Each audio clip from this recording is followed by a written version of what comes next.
Welcome back to the channel, Papa's Posse. Once again, it's time for Papa's comic books, coffee, and more. Okay, don't forget before we begin, hit that QR code there. It'll take you to my YouTube, my eBay, and my Instagram channel.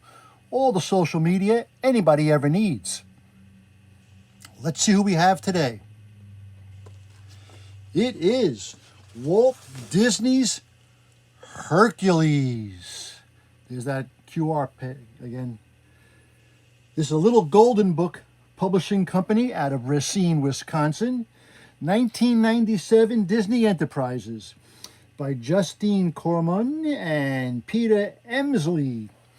Now don't forget, before we begin, hit that sub button down below. Helps me out, helps out the channel. Give me a like if you don't mind. And leave a comment. Tell me what you thought about it, okay? Let's get to it. Disney's Hercules, a golden book, New York. Long ago, the earth was ruled by monsters called Titans.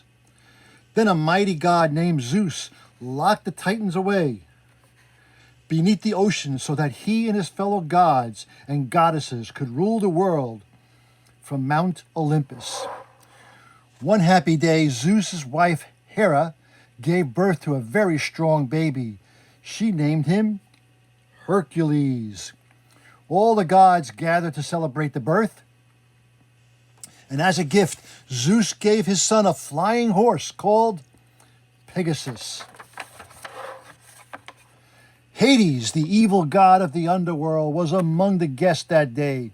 When he left the celebration, he returned to his dark domain and met his two demon helpers, Pain and Panic. Hades was on his way to a meeting with the three Fates. Hades had a plan to take over Olympus, but he wanted to know if it would succeed. So he asked the Fates, three sisters who shared one eye. That's crazy. An eye that saw the past, present, and future. In 18 years, the planets would line up, the Fates said to Hades. Could then defeat Zeus by releasing the Titans. But the Fates warned, should Hercules join the fight, you will fail. So Hades decided to get rid of Hercules. He sent his helpers Pain and Panic to steal the baby. They took him to Earth and forced him to drink a magic potion, one that would change him from a god to a human.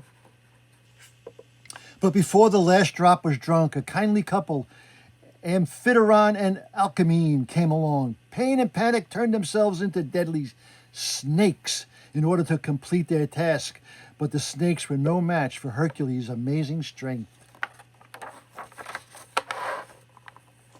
Perhaps the gods have finally answered our prayers for a child, Alcmene said as she looked at the medallion the baby wore. The couple decided to raise Hercules as their own child. Zeus and Hera missed their son, but only gods could live on Olympus, and Hercules was no longer a god.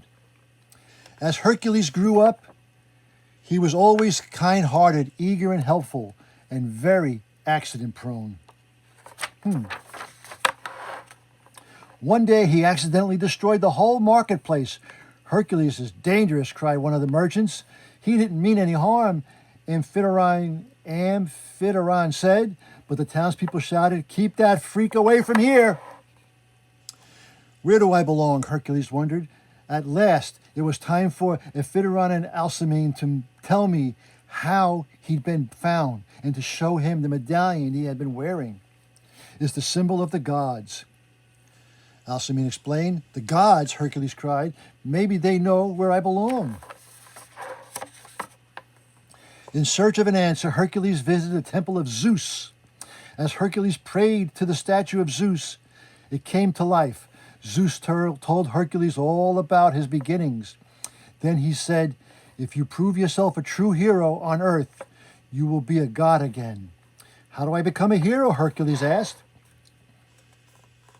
Zeus told Hercules to go find Philoctetes, the trainer of heroes. Zeus whistled for Pegasus, the flying horse. he had given Hercules years before, and Pegasus flew Hercules to Phil's island home. I'm out of the hero business, Phil told Hercules. I'm sick of losers. But when he learned that Hercules was Zeus's son, Phil changed his mind. Hercules trained hard. Finally, he told Phil, I'm ready to battle monsters, rescue damsels, heroic stuff. Phil agreed. Saddle up, kid. We're going to the big city of Thebes, he said. On the way, Hercules rescued a girl named Megara from a centaur. Hercules didn't know it, but Meg was mixed up with Hades. And Hades had a plan. He forced Meg to trick Hercules into fighting the Hydra, a monster with many heads. Just when it seemed as if Hercules were doomed, he smashed his mighty fist into a cliff. With a great crash, the whole cliff tumbled down into the Hydra. Hercules won. So Hades set an even trickier trap. He ordered Meg to become friendly with Hercules. Find out his weakness, and I'll set you free, he added. Meg tried, but instead of finding Hercules' weakness, she fell in love with him, and he with her. When Hades realized how much Hercules cared for Meg, he made her his hostage. Then he told Hercules, give up your strength for the next 24 hours, and no harm will come to her. Hercules could not let anything bad happen to Meg. So he agreed.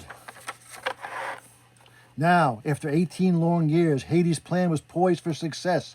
The planets were lined up in the proper order, just as the fates had predicted, and Hercules was helpless. Hades released the Titans from their prison. As soon as they were free, the terrible Titans stormed Olympus. At the same time, Hades sent the giant Cyclops to attack Thebes and kill Hercules. Hercules, save us, the people cried. Meg warned Hercules that without his strength, he'd be killed, but someone had to stand up to Cyclops. Hercules grabbed a burning stick to fight the monster. After the Cyclops fell off a cliff, Meg pushed Hercules out of the way of a falling column, and the column fell on her instead. Because Meg was injured, the deal with Hades was broken, and Hercules suddenly had his strength back. He lifted the huge column off Meg easily. Hurry! You can still stop Hades, Meg urged. Hercules flew straight to Olympus to free his father and the other gods. Hercules joined forces with them and defeated the Titans. He then hurried back to Meg's side, but it was too late. Her spirit had disappeared into the underworld. But Hercules was determined to save Meg, so he traveled to the underworld in order to bring Meg's spirit back to the world of the living. That's impossible unless you're a god, Hades fumed. It had happened at last. By risking his own life for Meg, Hercules had become a true hero and had earned his place on Olympus once more. But Hercules chose not to stay above the clouds. He had finally found the place where he belonged, on earth, with Meg. From that day forward, Hercules lived happily and well, and his brave deeds were written in the stars. Okay, well, I hope you enjoyed that little reading. That was Walt Disney's Hercules. A little golden book out of Racine, Wisconsin, 1997 Disney Enterprises. Now, don't forget, hit that QR code. It'll take you to all my social media you'll ever need. Also, hit that sub button down below. Helps me out, helps out the channel, as well as the like button. And leave a comment. Tell me what you thought about this book, okay? If you want to hear more, let me know. If it's in my library, I'll try to get it on for you, okay? And as Papa and Hercules always say, that was easy. Until next time, Papa is out.